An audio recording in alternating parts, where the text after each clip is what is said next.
Hello, Shug! For today's vlog ay wala kaming pasok kaya samahan niyo ako sa maghapon kong ganap. So, ayan ka, Shug, maaga ako gumising para kumain ng almusal. Ang ulam ko ngayon ay adobong manok na may sitaw. So, mabilis ang kain lang kasi madami akong gagawin today. So, ayan, after ko kumain, syempre minom na din ako ng tubig at tumiga saglit para lang bantayan si Zion kasi tulog siya. So, yung nakakagising na siya, guys. Syempre, binuhat ko na siya para laruin. So, Shug, ayun, si Zion, ang batang ayaw sa camera. Di ko alam, pagka pipicturean siya, madalas nasa mood naman siya. Tapos, madalas wala siyang sa mood, kaya nakasimangot yan. So, ayan, dinuyan-duyan ko siya kasi ayun ang gusto niya tuwing binubuhat ko siya. So, pagtigil ng ulan, sabi ko sa kanya ay magbabay na siya kasi hatid ko na siya sa kanila. So, dahil wala naman akong gagawin, kaya ayan, naglinis muna ako ng aking kwarto. So, ang lilinisin ko lang ngayon yung mga kalat-kalat tsaka yung aking damitan. So, Shug, yung kwarto na to ay dating sa aking kuya. Pero napunta na to sa akin dahil may inupaan na silang bahay kasi nga may sarili na siyang pamilya. Yung papag na pinagpapatuma ko ng mga damit ngayon ay matagal na talaga yan. Simula bata pa lang ako. So, ayan, nilinis ko muna yung aking mga damit na hindi ko sinusuot. Nilagay ko sa isang plastic at pinagsama-sama. Then, after naman no, nilinis ko yung taas ng aking door box para naman maalis ko yung mga dumi-dumi. Hindi ko na totally na videohan yung paglilinis ko sa kwarto, kaya halina, dito naman tayo sa aking damitan. So, yung lalagyan ng aking damitan, guys, is matagal na din yan since yung bata pa ako. So, ayan, ipapakita ko sa inyo ang laman ng aking mga damitan para makita nyo. Siyempre, Shug, alisin ko muna yung mga laman para maayos ko na din, para hindi na din madumi siya tignan. So, ayan yung dress na simula bata pa lang ko, or grade 5 baga. So, ayan naman yung dress ko, yung grade 6 ako.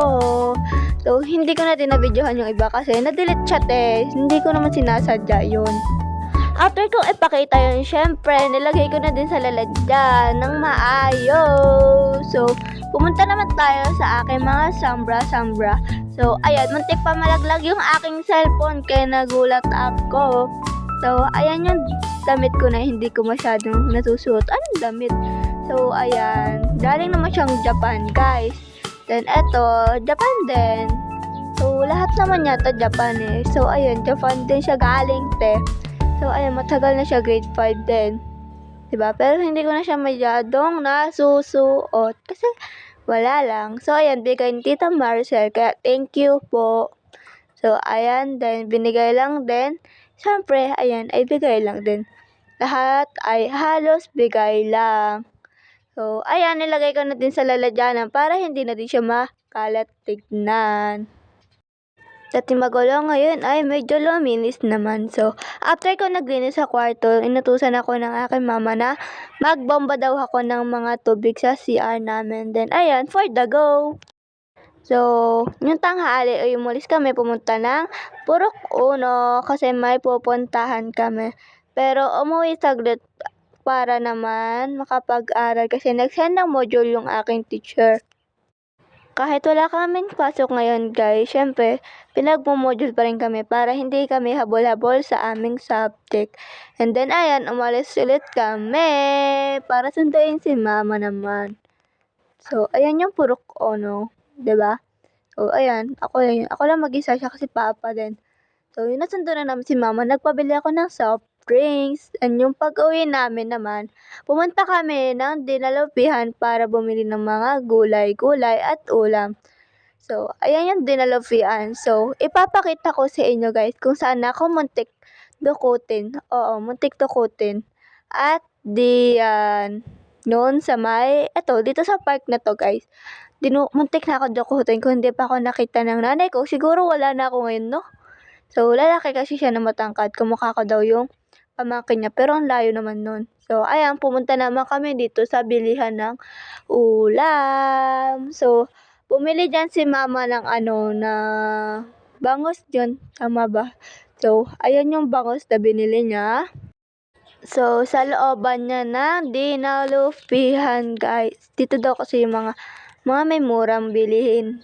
So, ayan, after namin bumili ng ulam, pumunta naman kami sa bilihan ng prutas. Then, sabay nun, lumabas na din kami papunta ng terminal para bumili ng baksakan ng gulay. Sa baksakan ng gulay pala. Sorry. So, ayan guys, sa mga terminal, may makikita kayo sa mga gilid-gilid na nagbebenta ng gulay nga, nabaksakan siya guys. So, napakamura niya. So, ayan guys, bumili na kayo dito kasi ang mura lang para makatipid na din kayo. Kasi, dapat lang siya ng terminal nga. Dapat kagabi ko pa ito i-upload. Kaso, tinatamad ako mag-voice over. Kaya ngayon na lang ako babawi, no? Kasi yung last vlog ko pa siguro yung piyesta pa ng Orani, ne? Napaka-busy ko na kasi, Sharet. So, ayan, sabi ni Mama, uuwi na daw kami. So, for the go. So, ayan yung terminal. Nasasakyan ng mga jeep. Then, nasa Kataning na kami. Pero bumaba kami doon sa may safe. Kasi dito kami susunduin ni Papa. Kasi bumili pa si Mama sa loob niyan. Then, tignan nyo naman yung kalangitan. Ang ganda. Anyway, pauwi na din kami. So, ayan. Tignan nyo yung sunset. Ang ganda niya kagabi, te. Ay, kahapon. So, ayan yung daanan. Diyan sa pulo. So, hanggang dito na lang. Bye-bye!